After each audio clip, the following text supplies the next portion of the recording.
दोस्तों नमस्कार। BP competition academy में आप सभी का स्वागत है।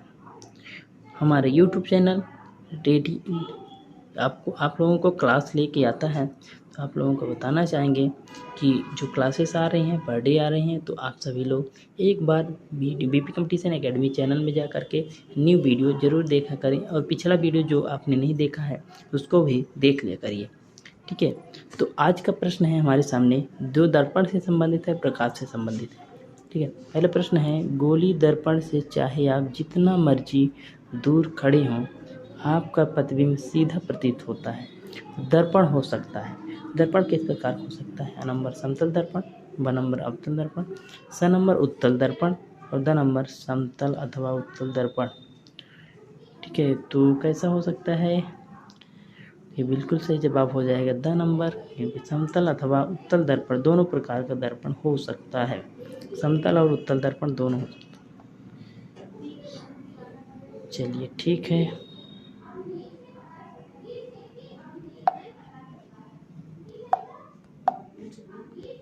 अगला प्रश्न है आप सबके सामने।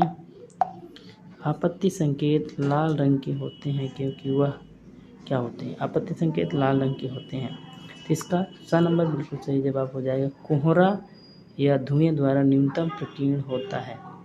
कोहरा या धुएं द्वारा न्यूनतम प्रकीर्ण होता है, इसलिए जो है कोहरा या धुएं द्वारा न्यूनतम प्रकीर्ण होता है, इसीलिए लाल रंग जो है, लाल रंग आपत्ति संकेत में प्रयोग किए जाते हैं, यानी इमरजेंसी में लाल रंग का प्रयोग होता है, क्योंकि लाल रंग जो है वायुमंडल में मिक्सचर नहीं होता है, यानी प्रकीर्णित नहीं होता है। ठीक है, चलिए अगला प्रश्न है। अगला प्रश्न पूछा गया है कि किसी विशेष रंग के प्रकाश का तरंगदैर्घ्य 5800 एंगस्ट्रॉम है, तो उसे नैनोमीटर में प्रदर्शित कीजिए। उसे नैनोमीटर में आपको बताना है कि कितना नैनोमीटर हो सकता है। तो यहाँ पे बताया गया है कि 1 एनम बराबर होता है 10 एंगस्ट्रॉम। 1 एनम बराबर होता है 10 एंगस्ट्रॉम। तो यहाँ पे दिया है 5800 एंगस्ट्रॉम, इसमें दिया है 58 एंगस्ट्रॉम। तो 1 एंगस्ट्रॉम बराबर हो जाएगा, एंगस्ट्रॉम बराबर 1/10 नैनोमीटर। 1/10 नैनोमीटर, एंगस्ट्रॉम बराबर 1/10 नैनोमीटर। इसको थोड़ा सा मिटा के फिर आपको अच्छे से बताते हैं कि क्या होगा। ठीक है, देखना, इसको मिटाने के बाद बताते हैं क्या हो सकता है इसका सही। ठीक है, अब आपको बताया कि 1 एंगस्ट्रॉम बराबर, ठीक है, 1 एंगस्ट्रॉम बराबर 1/10 नैनोमीटर। ठीक है, 1/10 नैनोमीटर, 1/10 नैनोमीटर। तो नैनोमीटर दिया है 5800 एंगस्ट्रॉम, तो 5800 एंगस्ट्रॉम अपॉन 10। ठीक है, तो 5800 एंगस्ट्रॉम अपॉन 10, ये कट जाएगा, और जो है ये कट जाएगा, बचेगा कितना? अच्छा, इसमें एक ही बिंदु कटेगी, है ना? 1 मिनट, चलिए, इसमें एक जीरो है तो एक जीरो ये, तो एक जीरो ये, मतलब बचेगा कितना? 580 एनम। ठीक है, तो इसका सही जवाब क्या हो जाएगा? 580 एनम, यानी ए नंबर बिल्कुल सही जवाब हो जाएगा। ठीक है, चलिए अगला प्रश्न है। अच्छा, अगला प्रश्न वही है। ठीक है, सूर्य के प्रकाश को पृथ्वी की सतह पर पहुंचने में लगा समय है। सूर्य के प्रकाश को पृथ्वी तक पहुंचने में लगा समय है। सूर्य के प्रकाश पृथ्वी तक पहुंचने में कितना समय लगाता है? तो सभी को मालूम है 8 मिनट लगाता है। ठीक है, सूर्य के प्रकाश का पृथ्वी तक पहुंचने में 8 मिनट लगता है। ठीक है, अगला प्रश्न है, निकट दृष्टि दोष का एक कारण है। निकट दृष्टि दोष का एक कारण है, क्या हो सकता है निकट दृष्टि दोष का कारण? नंबर है आँखों की पुतली का फैलना, फोकस दूरी में असामान्य परिवर्तन, स नंबर है आँखों की पुतली का छोटा होना, त नंबर है चमकीले प्रकाश की शर्त। तो क्या हो सकता है निकट दृष्टि दोष का कारण? तो निकट दृष्टि दोष का जो कारण होगा, तो ये जो होगा, ये पहला नंबर होगा। पहला नंबर आँखों की पुतली का फैलना। अगर आँखों की पुतलियाँ फैल रही हैं, यानी फैलती हुई दिखती हैं तो उसमें मेन कारण क्या है, निकट दृष्टि दोष है। ठीक है, चलिए अगला प्रश्न पूछा गया है कि दाढ़ी बनाने वाले दर्पण किससे बने होते हैं। जो दाढ़ी बनाने वाले दर्पण होते किससे बने होते हैं, अ नंबर अवतल, ब नंबर उत्तल, स नंबर समतल, द नंबर उपरोक्त सभी। दाढ़ी बनाने वाले जो दर्पण होते हैं वो किसके बने होते हैं। ठीक है, दाढ़ी बनाने वाले जो दर्पण हैं, अ नंबर इसका सही जवाब हो जाएगा कि अवतल दर्पण के बने होते हैं। जो दाढ़ी बनाने वाले दर्पण होते हैं सभी के सभी क्या होते हैं, अवतल दर्पण होते हैं। ठीक है, चलिए अगला प्रश्न पूछा गया है, इसका जवाब आप लोगों को हल करके देना है। एक लड़का 5 मीटर प्रति सेकंड के वेग से समतल दर्पण से दूर जा रहा है, समतल दर्पण से दूर जा रहा है, तो वो किस वेग से अपने ही दर्पण प्रतिबिंब से दूर जा रहा है। यानी एक समतल दर्पण है और एक लड़का है जो 5 मीटर प्रति सेकंड से 5 मीटर प्रति सेकंड से इधर जा रहा है, दूर जा रहा है, ये दर्पण है। ठीक है, ये दर्पण, तो जब इधर जा रहा है तो इधर भी 5 मीटर प्रति सेकंड से उसकी परछाई भी पीछे जा रही है ना, उसका जो प्रतिबिंब है पीछे जा रहा है। ठीक है, तो एक लड़का 5 मीटर प्रति सेकंड के वेग से समतल दर्पण से दूर जा रहा है और तो वो किस वेग से अपने ही दर्पण प्रतिबिंब से दूर जा रहा है। तो इधर ये भागा जा रहा है ये लड़का और उसके जो है प्रतिबिंब भी इधर है, इधर भी प्रतिबिंब है उसका। ठीक है, इधर इसका प्रतिबिंब है और इस साइड में वह जा रहा है। ठीक है, वह लड़का है जो कि जा रहा है। ठीक है, और इस साइड में इसका प्रतिबिंब है, तो मतलब क्या होगा, वह प्रतिबिंब से कितनी दूर जा रहा है, ऐसा पूछा गया है।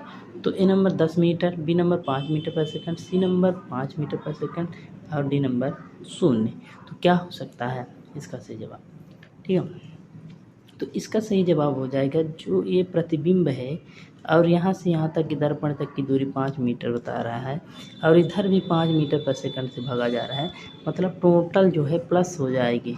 तो 5 + 5 बराबर 10 मीटर प्रति सेकंड की गति से जा रहा है। ठीक है, तो 10 मीटर प्रति सेकंड की गति से क्या होगी, दर्पण प्रतिबिंब से उसकी दूरी हो जाएगी 10 मीटर प्रति सेकंड। ठीक है, चलिए अगला प्रश्न क्या पूछा गया है। अगला प्रश्न पूछा गया है कि पानी में रखा नींबू का आकार में बड़ा किस कारण दिखाई देता है। पानी में रखा नींबू आकार में बड़ा किस कारण दिखाई देता है। अ नंबर प्रकाश का परावर्तन, ब नंबर प्रकाश का अपवर्तन, स नंबर पूर्ण आंतरिक परावर्तन, द नंबर प्रकाश का व्यतिकरण। ठीक है, तो किस कारण से जो है पानी, जैसे एक टब में मैंने पानी रखा है, ठीक है, एक टब में पानी रखा है और एक नींबू रखा है, तो नींबू जो है तो बड़ा दिखाई दे रहा है। ठीक है, तो नींबू जो है बड़ा दिखाई दे रहा है, तो इसका क्या क्या कारण हो सकता है। ठीक है, इसका मेन कारण क्या है, तो मेन कारण आप लोग बताएंगे क्या कारण हो सकता है मेन। ठीक है,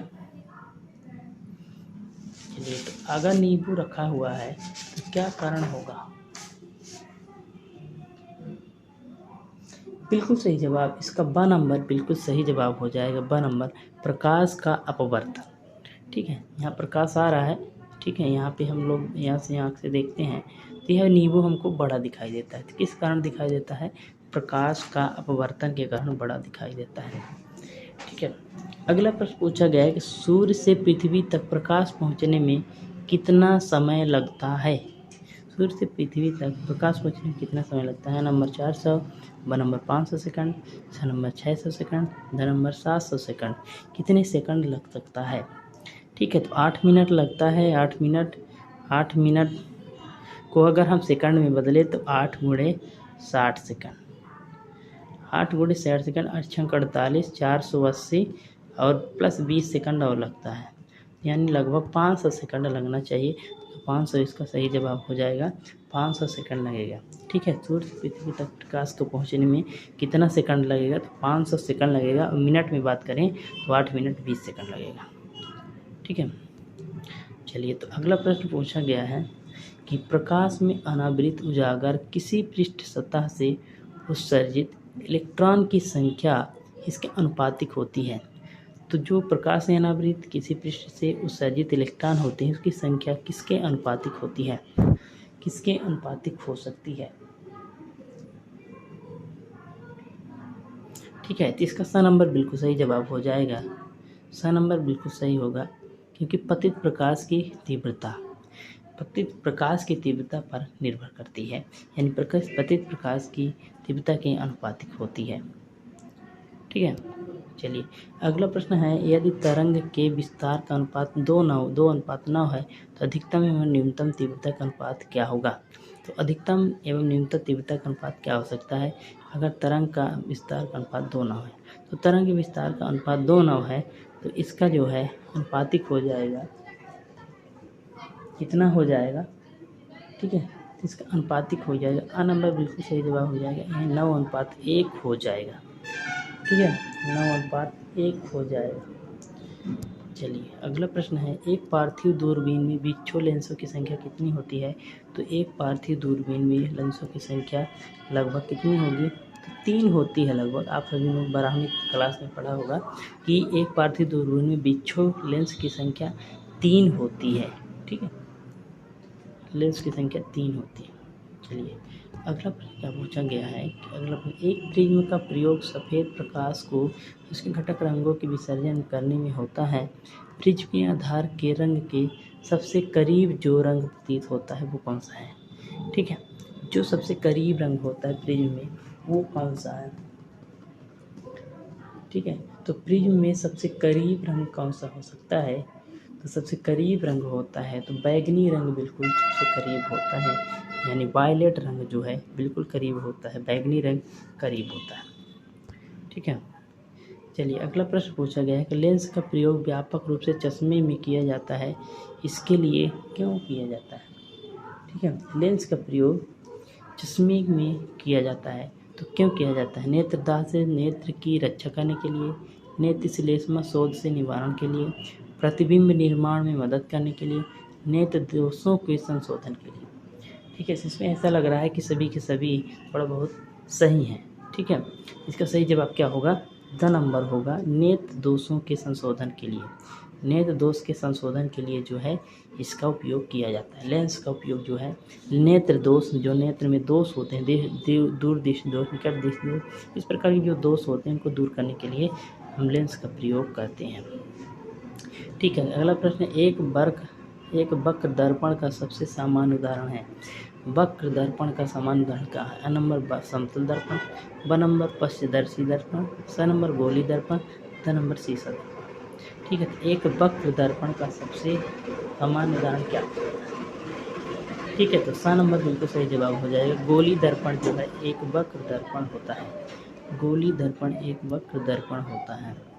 ठीक है, अगला प्रश्न है, वह परिघटना जिससे हम अपने आसपास की विभिन्न वस्तुओं को देख सकते हैं कहलाती है। वह परिघटना जिससे हम अपने आसपास के विभिन्न वस्तुओं को देख सकते हैं वह क्या कहलाती है? ठीक है, तो वह क्या कहलाती है? तो जिससे हम आसपास की वस्तुओं को देख सकते हैं वह नियमित परावर्तन कहलाती हैं, यानी नियमित परावर्तन इसका सही जवाब हो जाएगा। वह परिघटना जिससे हम अपने आसपास की वस्तुओं को देख पाते हैं वो कहलाता है हमारा नियमित परावर्तन। ठीक है, कहलाता है नियमित। एक उदग्र प्रतिबिंब को कहा जाता है, एक उदग्र प्रतिबिंब को कहा जाता है उदशीर्षी परिस्विक आभासी। ठीक है, तो इसमें क्या कहा जाएगा? उदग्र प्रतिबिंब को। ठीक है, इसका सही जवाब क्या होगा? तो इसका सही जवाब ब नंबर होगा, ऊर्ध्वशीर्षी कहलाता है। एक जो उदग्र प्रतिबिंब है वह ऊर्ध्वशीर्षी प्रतिबिंब कहलाता है। ठीक है, चलिए अगला प्रश्न पूछा गया है, एक दर्पण से परावर्तन के लिए आपतन कोण 45 डिग्री पाया जाता है, तो परावर्तित किरण और आपतित किरण के बीच का कोण क्या होगा? ठीक है, एक दर्पण से परावर्तन के लिए, मान लो ये दर्पण हो गया, दर्पण रखा है, एक दर्पण से परावर्तन के लिए आपतन कोण, यहाँ पे आपतन कोण जो है, ठीक है, यहाँ पे आपतन कोण 45 डिग्री का है। ठीक है, यहाँ पे आपतन कोण कितने का है? 45 डिग्री का है। ठीक है, और परावर्तित किरण यहाँ पे ये आपतित किरण होगी, ये होगी परावर्तित किरण। ठीक है, ये वाली परावर्तित किरण होगी, तो परावर्तित किरण और आपतित किरण के बीच ये आपतित किरण हो गई, ये परावर्तित किरण हो गई, परावर्तित किरण और आपतित किरण के बीच का कोण क्या हो, तो इधर 45 डिग्री है तो इधर भी 45 डिग्री होना चाहिए, यानी टोटल कितना हो जाएगा, 90 डिग्री का कोण हो जाएगा। ठीक है, टोटल कितने डिग्री का कोण बनेगा, 90 डिग्री का कोण, क्योंकि इधर से यहाँ पे यहाँ से यहाँ 90 डिग्री का बन रहा है।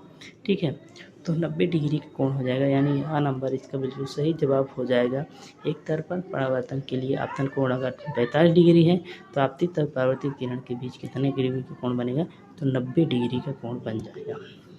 ठीक है, अगला प्रश्न है, श्वेत प्रकाश 7 रंगों में विभाजित होता है इसके द्वारा, किसके द्वारा श्वेत प्रकाश 7 रंगों में विभाजित हो जाता है, तो बिल्कुल सही जवाब प्रिज्म के द्वारा ही हमारा श्वेत प्रकाश 7 रंगों में विभाजित हो जाता है। अगर यहाँ पे प्रिज्म रखा हुआ है, ठीक है, यहाँ पे प्रिज्म रखा हुआ है, अगर हम यहाँ प्रकाश को गुजारते हैं, ठीक है, अगर हम प्रकाश को गुजारते हैं तो यहाँ पे 7 रंगों में विभक्त हो जाएगा। ठीक है, तो सबसे ऊपर लाल होगा और सबसे नीचे क्या होगा, सबसे नीचे बैगनी होगा, सबसे नीचे बैगनी होगा और सबसे ऊपर लाल रंग होगा। ठीक है ना। चलिए अगला प्रश्न पूछा है, श्वेत प्रकाश बना है, श्वेत प्रकाश बना है तो कितने रंगों से श्वेत प्रकाश बना है, आप सभी को मालूम होगा कि कितने रंगों से बन जाता है, तो श्वेत प्रकाश 7 रंगों से बना हुआ है। ठीक है, 7 रंग बिल्कुल सही जवाब हो जाएगा। जो हमने पिछले क्वेश्चन में बताया कि 7 रंग होते हैं, तो श्वेत प्रकाश में कितने रंग होते हैं, 7 रंग होते हैं।